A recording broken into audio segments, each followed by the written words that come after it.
दोस्तों कल एक ऐसी खबर सामने निकल कर आई जिसने सभी का ध्यान अपनी ओर खींच लिया। एक फोटो बहुत ज़्यादा वायरल हो रही है जो कि आपको स्क्रीन पर दिखाई भी दे रही होगी। बैकग्राउंड में एक फाइटर जेट दिखाई दे रहा है जिसको मीडिया रहस्यमय बता रहा है। रेफरेंस के तौर पर आप हिंदुस्तान टाइम्स का ये आर्टिकल भी देख सकते हैं जिसमें लिख रहा है कि mystery fighter jet seen on Indian aircraft carrier INS Vikrant. अब सवाल यह है कि इसकी सच्चाई क्या है और ये कौन सा फाइटर जेट है। दोस्तों आपको पता ही होगा कि भारत अपने पहले एयरक्राफ्ट कैरियर को, जिसको हमारे देश में ही बनाया गया है, उसे 15 अगस्त को अपने नौसेना में दाखिल करने वाला है। INS विक्रांत भारत का दूसरा एयरक्राफ्ट कैरियर है और अपने ही देश में बनाया गया पहला एयरक्राफ्ट कैरियर है। विक्रांत के सारे ट्रायल्स और टेस्टिंग को भी कंडक्ट कर लिया गया है। सारे ट्रायल्स और टेस्टिंग पूरे हो चुके हैं जो कि ये भारत के लिए बहुत ही अच्छी खबर है। और अब 15 अगस्त के समय पर विक्रांत को भारतीय नौसेना में शामिल कर लिया जाएगा, जिसके बाद भारतीय नौसेना के पास 2 एक्टिव एयरक्राफ्ट कैरियर हो जाएंगे, जिससे कि पाकिस्तान और चीन पर बहुत भारी दबाव पड़ेगा और हमारे देश की सुरक्षा और ज़्यादा मजबूत हो जाएगी। एयरक्राफ्ट कैरियर किसी भी नौसेना के सबसे बड़े हथियार होते हैं। इनका काम अपने नाम से ही जाहिर होता है। ये कैरियर फाइटर जेट को अपने ऊपरी सतह पर कैरी करते हैं ताकि किसी भी हवाई हमले के लिए यह हमेशा तैयार रहे। वहीं पूरे देश में हलचल तब मच गई जब विक्रांत की टेस्टिंग के दौरान बैकग्राउंड में खुफिया विमान की फोटो देखने को मिला, जिसको देखकर ऐसा लग रहा है कि उस विमान को आर पार भी देखा जा सकता है, जो बिल्कुल अजीब सी टेक्नोलॉजी का बना हुआ हो जो किसी भी देश के पास मौजूद नहीं है।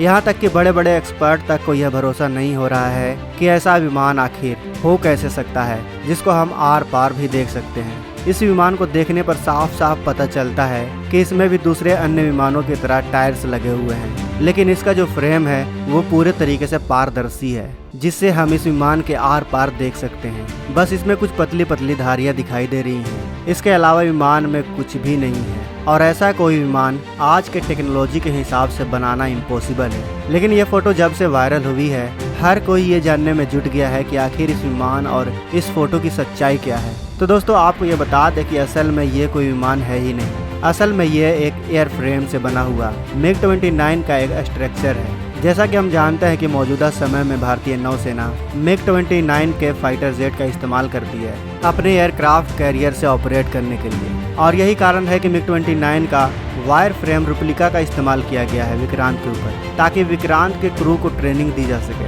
ताकि MiG-29 के विमानों को कैसे हैंडल करना है।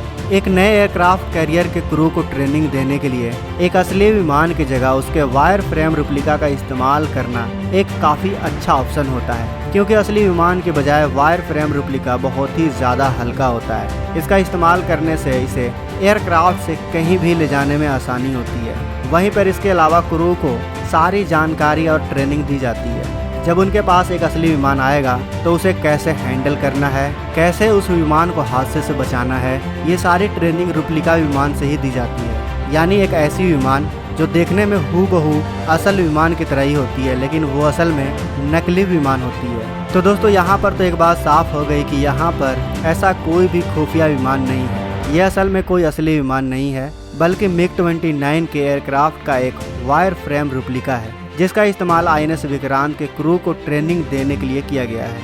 आपको बता दें कि MiG-29 को भारतीय नौसेना पिछले कई सालों से इस्तेमाल कर रही है, मगर मौजूदा हालातों को ध्यान में रखते हुए भारतीय नौसेना को अपने एयरक्राफ्ट कैरियर पर ऑपरेट करने के लिए नए और ज़्यादा सक्षम शक्तिशाली विमानों की ज़रूरत है, जिनके अंदर इलेक्ट्रॉनिक वॉरफेयर की क्षमता मौजूद हो, जो MiG-29 के से कहीं ज़्यादा शक्तिशाली और सक्षम हो, क्योंकि आज के समय में जो युद्ध हैं वो इलेक्ट्रॉनिक वॉरफेयर पर ज़्यादा निर्भर करती हैं। इसी बात को ध्यान में रखते हुए भारतीय नौसेना 57 नए फाइटर जेट्स को खरीदना चाहती है, जिसे हम पूरे MiG-29 के फ्लीट को रिप्लेस कर सकते हैं। आपको बता दें कि भारतीय नौसेना जिन नए 57 फाइटर जेट्स को खरीदेगी उनमें से या तो फ्रांस का राफेल फाइटर जेट होगा या फिर अमेरिका का F-18 सुपर हॉर्नेट। अब देखना ये होगा कि भारतीय नौसेना इन दोनों में से कौन सा फाइटर जेट्स खरीदती है। आपके हिसाब से हमारे भारतीय नौसेना के लिए कौन सा फाइटर जेट सबसे बेस्ट होगा, राफेल या F-18 super hornet? Comment box में हमें अवश्य बताएं। वीडियो अच्छी लगी हो तो वीडियो को लाइक और अपने दोस्तों के साथ शेयर करना बिल्कुल भी ना भूलें। मिलते हैं अगले वीडियो में। जय हिंद, जय भारत। दोस्तों अगर आपको ये वीडियो पसंद आए तो वीडियो को लाइक करें, सब्सक्राइब करें और इस घंटे को बजाय ऑल प्रेस करें हमारी वीडियो सबसे पहले देखने के लिए।